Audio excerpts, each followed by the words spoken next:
आनंदी के बारे में हो रही बातचीत को जानेंगे।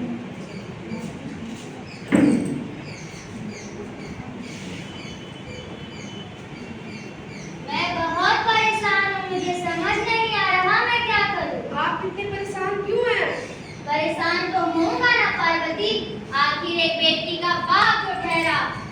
पार्वती अब उसके हाथ पीले करने का वक्त आ गया है। लेकिन हमारी आनंदी तो सिर्फ अभी 9 साल की है, उसके बाद पढ़ने और खेलने क्यों है? देख पार्वती, लड़कियां पराया धन होती है, उन्हें जितनी जल्दी विदा कर दिया जाए उतनी अच्छी बात होती है। कल से आनंदी की पढ़ाई लिखाई बंद। बापू मैं ये क्या सुन रही हूँ? तुम जो भी सुन रही हो बिल्कुल सही सुन रही हो। मैं तुम्हारी शादी कराने वाला हूँ। पर बापू इसमें मेरी क्या गलती है? आप मुझे पढ़ाई करने क्यों नहीं दे रहे हो? तुम मुझसे पूछ रही है तेरी क्या गलती है? सब तेरी गलती है कि तू एक लड़की है। लड़का होती तो क्या बापू? लड़का होती तो हे लड़की, ज्यादा जुबान मत चला वरना तेरी जुबान हलक से बाहर खींच लूंगा। नहीं बापू, मुझे भी पढ़ लिख कर कुछ बनना है बापू। पढ़ाई पढ़ाई पढ़ाई, आज तो तेरी किताब का सत्यानाश कर दूंगा। नहीं बापू, ऐसा मत करो बापू, मुझे भी पढ़ना है बापू। देख आनंदी, तुझे पढ़ना है तो पढ़, पर यूं जिंदगी भर अपनी बाप की छाती पर मत बैठ। नहीं बापू, आप मेरी पढ़ाई मत रोको बापू, मुझे भी पढ़ लिख कर अपना सपना पूरा करना है। किताबें छोरों के हाथों में अच्छी लगती है, छोरियों के हाथों में सिर्फ मैगी अच्छी लगती है। निकल यहाँ से। माँ, आप बापू को समझाओ ना, उन्हें बताओ ना, मैं पढ़ना चाहती हूँ माँ, मुझे भी अपना सपना पूरा करना है। अपना जीवन है तुम्हारी यही कहानी, आचरण में आंखों में पानी, माफ करना बेटी, मेरी बाप की जिद की आंखों में क्यों नहीं? जा घर का काम करो, मैं तेरी शादी करके कल ही करा दूंगा। 9 वर्ष की आयु में आनंदी की शादी करा दी गई। बाल विवाह समाज के लिए खूब रहता है और ये पहले के जमाने में बहुत चलता था। 5 वर्ष बाद आनंदी जब 14 वर्ष की हुई थी, इसके घर एक शिशु का जन्म आगे का दृश्य।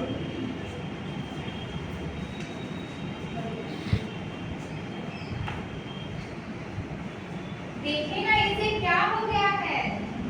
इसे तो बहुत तेज बुखार है, चलो बैद जी के पास चलते हैं। आप भी ना कुछ भी बोलते हैं।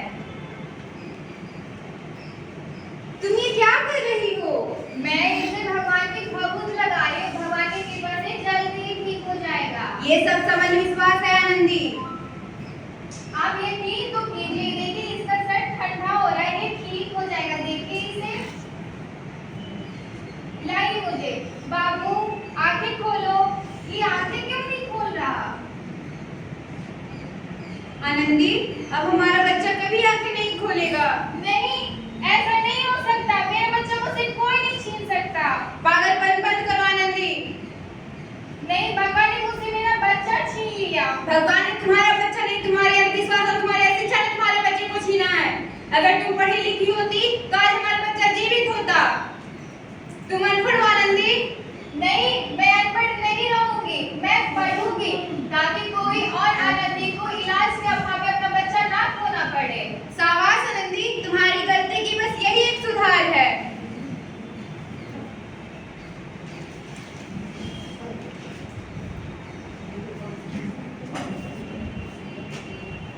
आनंदी, हाँ, तुम्हें पता है क्या? तुम्हारी 12वीं के परिणाम आ गई है, तुमने प्रथम स्थान प्राप्त किया है। क्या मैं प्रथम आई हूँ? हाँ आनंदी, और तुम्हें पता है अमेरिका जाने का मौका मिला, तुम्हें छात्रवृत्ति मिली है। क्या मुझे छात्रवृत्ति भी मिली है? हाँ आनंदी। लेकिन मैं आगे जाके कैसे पढ़ाई करूंगी? तुम अपने आप को कमजोर क्यों समझ रही हो? लेकिन मैं अकेले वहां जाके कैसे पढ़ाई करूंगी? आनंदी, पढ़ी लिखी होकर अनपढ़ों जैसी बात मत किया करो। नहीं, मैं अनपढ़ नहीं हूँ, मैं पढ़ के जाऊंगी और मैं अपना सपना पूरा करूंगी। ठीक है आनंदी, जरूर जाओ। 7 अप्रैल 1883 को आनंदी अमेरिका के लिए रवाना हो जाती है और 3 वर्ष बाद आनंदी डॉक्टर ऑफ मेडिसिन की उपाधि प्राप्त कर भारत वापस लौटे। यहाँ उनके पिताजी का तबीयत काफी खराब चल रहा था। आगे का दृश्य।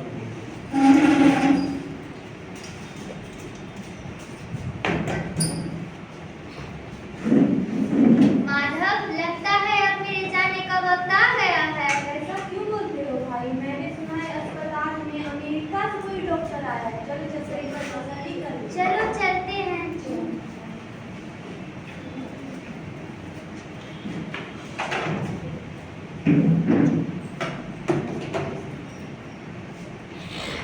क्या हुआ है इन्हें? उनकी तबीयत बहुत जोर से खराब है। इनकी हालत तो बहुत खराब है, मैं इसमें कुछ नहीं कर सकता। इसे तो कोई चमत्कार ही बचा सकता है। ऐसा क्यों कहते हो भाई? डॉक्टर साहब कब तक आएंगे? डॉक्टर साहिबा, मैं थोड़ी देर रुके, मैं लेकर आता हूँ।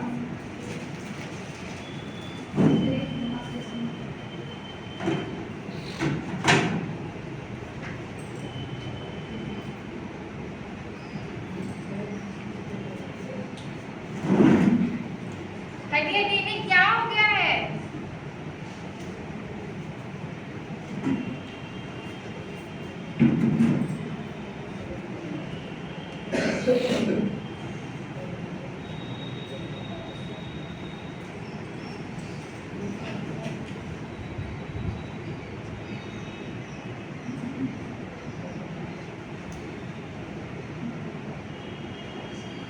जल्दी से जाओ, अलमारी नंबर 16 से इंजेक्शन जल्दी से लेके आओ। लेकर आता हूँ। ये लीजिए।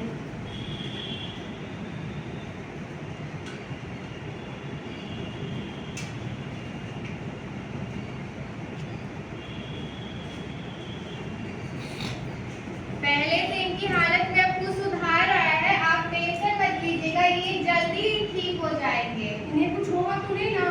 नहीं, अब ये खतरे से बाहर, इन्हें कुछ नहीं होगा और आप इनका ध्यान रखिएगा और समय से इन्हें दवाई देते रहिएगा।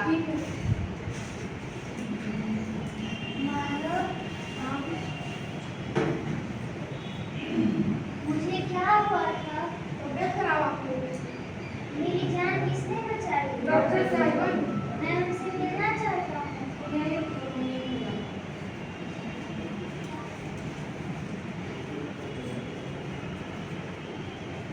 क्या आपने मेरी जान बचाई है? हाँ, ये मेरा फर्ज था। आपका बहुत बहुत धन्यवाद। मैं गरीब भला आपकी क्या मदद कर सकता हूँ? आप सिर्फ वचन दीजिए, वचन? कैसा वचन? जैसा आपने मेरे साथ किया बचपन में, वैसा आप और किसी के साथ नहीं होने देंगे। मैंने आपके साथ क्या किया? ये आपकी बेटी आनंदीबाई जोशी है। क्या? ये मेरी बेटी आनंदी है? हाँ, आपकी ही बेटी आनंदी है। माधव, तुमने सुना? ये हमारी आनंदी है। ये हमारी आनंदी है। मुझे माफ कर दो बेटा, मैंने तुम्हारे साथ बहुत गलत किया। नहीं, मैं माफ नहीं करूंगी। जब मेरी पढ़ने की उम्र थी, मैंने किताबें मेरे हाथों से आपने किताबें मेरी छीनी, मुझे पढ़ने नहीं दिया। मैं मानता हूँ बेटी कि मैं गुनहगार हूँ। मेरी गलती माफी लायक नहीं है, पर क्या करूँ? मुझे माफ कर दो बेटी। माफ कर दो आंटी, अपने बापू को माफ कर दो। मैं अभागा तुम्हारी कोई मदद न कर सका। ठीक है, आप उठ जाइए। तुमने मुझसे जीवन में कुछ न मांगा, बस मांगा तो वो भी पढ़ना मांगा। मैं तुम्हारे लिए वो भी न कर सका। मुझे माफ कर दो बेटी, मुझे माफ कर दो। ठीक है, मैंने आपको माफ कर दिया।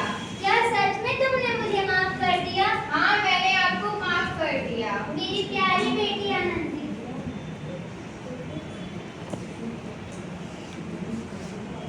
बहुत समय पहले जब लड़कियों को पढ़ने नहीं दिया जाता था, तब एक छोटी सी बच्ची ने सपना देखा डॉक्टर बनने का। लोग कहते थे लड़कियां डॉक्टर नहीं बन सकती, समाज ने रोका, लोगों ने ताना दिया, पर आनंदी ने सबका जवाब अपनी सपना पूरा कर दिया।